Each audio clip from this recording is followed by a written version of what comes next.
in collaborazione con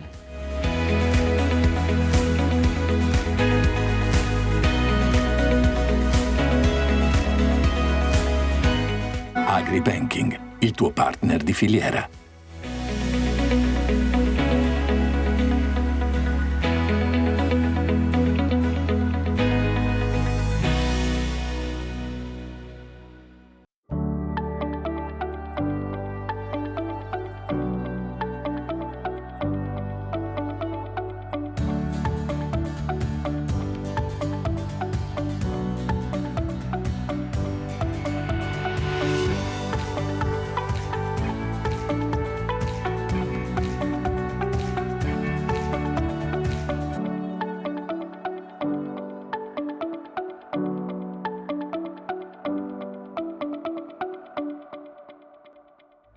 È passata da poco l'Epifania, ma tutte le feste non se l'è portata via e soprattutto non si è portata via i presepi. E allora noi facciamo un salto in Alto Adige, esattamente nella città medievale di Chiusa, che rinnova da sempre il rito dei presepi.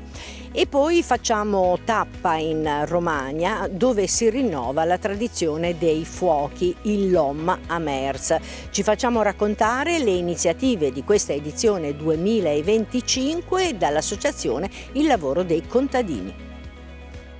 Uno dei principali appuntamenti che coinvolge tutta la grande distribuzione, la distribuzione moderna. Si tratta di Marca, l'appuntamento fieristico bolognese che quest'anno ha fatto il pieno. Parleremo di questo, parleremo anche di marchi conosciuti, marchi che stanno per essere lanciati sul mercato, dove si parla anche di grande prodotto e di innovazione appunto di prodotti che vengono alienati sul mercato. Parleremo anche di Parmigiano Reggiano, ma quello prodotto da un caseificio aziendale di un istituto agrario, lo Spallanzani di Castelfranco Emilia. Poche forme ma di grande qualità. Il mese di gennaio ci ha regalato tante feste, il Capodanno e l'Epifania, e si dice che appunto l'Epifania tutte le feste se le porti via insieme ai presepi, ma così non è, perché ci sono molte case private che al presepe tengono tanto e fanno degli allestimenti così preziosi che poi lo prolungano anche per tutto il mese. Non solo case private, ma anche interi paesi. Per cominciare, vedete, questo è solo un pezzettino dei tanti presepi che sono stati raccolti in questa casa di collina dalla signora Cosetta. Hanno un tema comune, al di là di quello che rappresenta appunto il presepe con la stalla, il bambino Gesù, Maria, Giuseppe, l'asinello e il bue, ovviamente gli angeli, ma in particolare tutti gli allestimenti che riproducono appunto il presepe, il momento dell'Epifania, l'arrivo dei Re Magi, naturalmente l'avevo dimenticato, e tutte queste statuine, come vedete, hanno una connotazione unica, sono tutte creazioni artigianali Thun, e tra l'altro ci portano in un'azienda che è diventata famosissima proprio con queste tipologie di raffigurazioni. E tra l'altro una cosa particolare che si può notare: molte statuine sono veramente antiche, le primissime produzioni, anche molto pregiate e preziose oggi. Altre invece, che sono di più recente produzione, presentano anche fattezze e colorazioni un pochino diverse, spesso più vivaci. Perché partiamo da qui? Perché risaliamo ulteriormente e andiamo in Alto Adige. Vi faccio entrare nella città medievale di Clausen. È proprio qui che la porta della chiesa degli Apostoli, a Chiusa, si spalanca ed entriamo in una mostra di presepi storici, ognuno con una sua caratteristica diversa, ognuno con una propria interpretazione. Gli altoatesini sono da sempre dei creativi del presepe. Ogni teca immagina una situazione e un contesto. C'è quella in cui Giuseppe, Maria e il neonato Gesù si rifugiano in una pentola scartata, perché Clausen, o Chiusa è la città degli artisti. Ci sono presepi ricchi di colonne neoclassiche, altri che sono un tripudio di porte, altre che raccontano praticamente una serie di camini, insomma sipari e teatrini, legno abilmente lavorato secondo le tradizioni degli intagliatori del luogo. E c'è un presepe che rappresenta la città medievale di allora, creato dal maestro Valentin Gallmetzer, scultore accademico vissuto tra fine Ottocento e la prima metà del Novecento. All'esterno l'artigianato locale, i dolci più tipici e naturalmente poi arriveranno le luci della sera, ma anche nella luce del giorno le viuzze, i balconcini, i pinnacoli, i ballatoi si arricchiscono di addobbi festosi, elementi decorativi e scorci pieni di colore.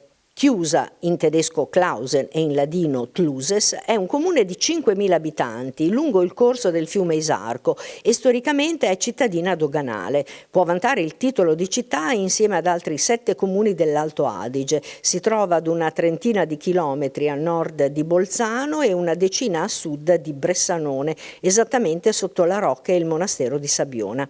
Il toponimo Chiusa deriva evidentemente dal latino clausa, clusa, che significa chiusa di un corso d'acqua e in questo caso appunto dell'Isarco. Il territorio comunale era già abitato prima di Cristo, tanto che qui troviamo tombe sia del periodo germanico sia dei reti. L'artista rinascimentale tedesco Albert Dürer nel 1494 si trattenne in questa cittadina per ritrarla perché la apprezzava tantissimo. Nel tardo 8 e primo Novecento Chiusa fu dimora di molti artisti provenienti soprattutto dalla Germania e oggi fa parte del circuito dei borghi più belli d'Italia. Nel 2002 lo scrittore tedesco Andreas Maier dedica a Chiusa il suo romanzo Klausen. Lo stemma raffigura una chiave d'argento, sfondo rosso, in una banda e richiama il nome di Chiusa e la sua posizione nella stretta gola formata dal corso dell'Isarco che consentiva il controllo del passaggio alpino che poteva essere chiuso al transito dei nemici. Resta intatto il fascino di un borgo stretto in un reticolato di viuzze e nel cuore di un magnifico paradiso escursionistico. E visto che ci siamo, risaliamo verso la Val Gardena. Il sentiero della leggenda di San Giacomo conduce lungo un percorso in mezzo ai boschi fino alla cappella della chiesa omonima, considerata la chiesa madre della Val Gardena. Per seguirne le tracce, 16 pannelli realizzati dagli studenti della scuola primaria di Santa Cristina raccontano nel dettaglio la storia lungo la via tra alberi e cascate. Ci spostiamo nel XIV secolo, quando i conti Stettenenck decisero di andare in pellegrinaggio a Santiago di Compostela insieme all'adorato figlio di 20 anni, Giacomo. Durante una sosta in un castello in Spagna, la figlia del nobile che li ospitava si innamorò perdutamente del giovane, che però non ricambiò il suo amore. Offesa e umiliata, la donna respinta giurò vendetta ed escogitò un terribile piano. Nascose dei preziosi tra gli averi del giovane e così lo accusò pubblicamente di furto. Apparentemente colto in flagrante, il conte fu arrestato e impiccato, mentre i suoi genitori, col cuore spezzato, continuarono il pellegrinaggio. Ma sulla via del ritorno i conti, i genitori, si accorsero con loro sommo stupore che il figlio non era morto, era ancora vivo, così chiesero al conte spagnolo di rilasciarlo. Costui, un po' scettico, si convinse del miracolo solamente dopo aver visto un'anatra arrosto spiccare il volo. Sua figlia confessò il crimine e Giacomo e i suoi genitori poterono finalmente tornare a casa in Val Gardena sani e salvi. Il giovane conte, riconoscente per la grazia ricevuta, fece costruire una cappella proprio vicino al suo castello e dopo tutti questi secoli è ancora in piedi ad accogliere i fedeli, a differenza del castello che invece è andato completamente distrutto. Il sentiero della leggenda oggi è assai più agevole del viaggio che fece Giacomo e offre diverse prospettive del Sassolungo. Chi comincia l'escursione partendo dalla chiesa parrocchiale di Santa Cristina può seguire il sentiero che taglia la foresta. Una tradizione che accomuna tante regioni d'Italia, dalla montagna alla pianura, dal nord al sud, dove c'è campagna e dove c'è agricoltura, è quella dei fuochi di marzo. Si chiamano in maniera diversa da realtà a realtà e allora noi andiamo a scoprire quale sarà il Loma Mers di questo 2025 nell'area di Romagna e lo facciamo insieme all'associazione Il Lavoro dei Contadini. Ce lo racconta Elisabetta. Siamo ancora in inverno, ma prima o poi dall'inverno verremo fuori e ovviamente per celebrare questo momento magico in Romagna che cosa arrivano? I Loma Mers. Chiaramente l'associazione Il Lavoro dei Contadini sul Loma Mers ci lavora tutto l'anno, diciamo così. Che qui con me abbiamo una rappresentanza, abbiamo Antonella, abbiamo Ettore e la presidente Lea Gardi. Allora, Loma Mers quest'anno io so che già sapete quale sarà il tema, come ci sono più o meno, che cosa ci dobbiamo aspettare? Allora, Loma Mers, noi partiamo ancora, siamo un po' indecisi sul tema, però andremo nel passato per essere attivi anche nel presente. Vi lascio un po' di suspense così la gente verrà a curiosare prima, questo che mi piace. Comunque vi ricordo le nostre date, gli ultimi 3 giorni di febbraio, i primi 3 giorni di marzo. Qui faremo ogni casa, ogni diciamo anche aziende, anche ristoranti abbiamo ultimamente avuto e soprattutto le scuole. Le scuole che sono proprio del nostro cuore hanno aderito al nostro programma di Loma Mers. Quindi seguiteci, vedrete i nostri programmi che a grosso modo io direi che sul 18-20 febbraio ci troverete già attivi con i programmi sul sito Il Lavoro di Contadini. Quindi andate a cercarsi e poi troverete anche dei nostri cartacei. Noi speriamo di fare sempre i nostri libri, perché dico speriamo perché è ancora un po' presto, quindi non si dice mai quando il gatto è nel sacco finché non è nel sacco, di questo qui è il nostro motto, però veramente ci teniamo molto perché negli ultimi anni abbiamo visto che tante aziende aderiscono a questa iniziativa, un'iniziativa bellissima che fa sì che questi fuochi radunano la gente, questo è il motivo, lo scopo, proprio lo stare assieme e far vivere una tradizione che riusciamo a mandare nel futuro. Questa qui è la cosa che ho sempre detto e sempre ripeterò.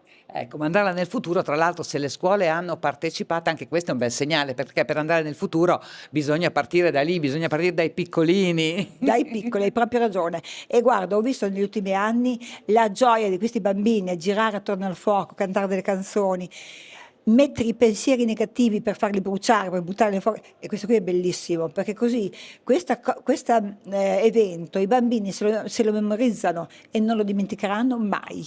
E questo è quello che vogliamo.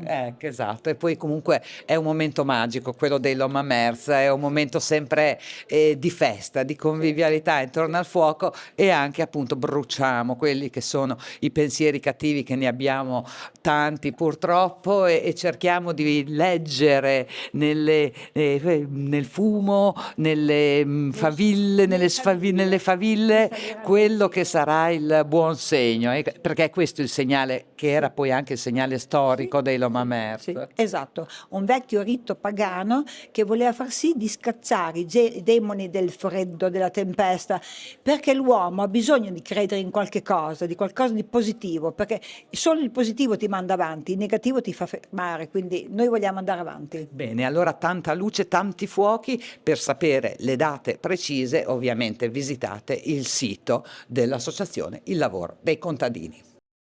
Bene, abbiamo fatto un bel giro tra le tradizioni e a questo punto noi terminiamo il nostro primo collegamento, la linea passa a cielo aperto e ci si rivede in finale di puntata.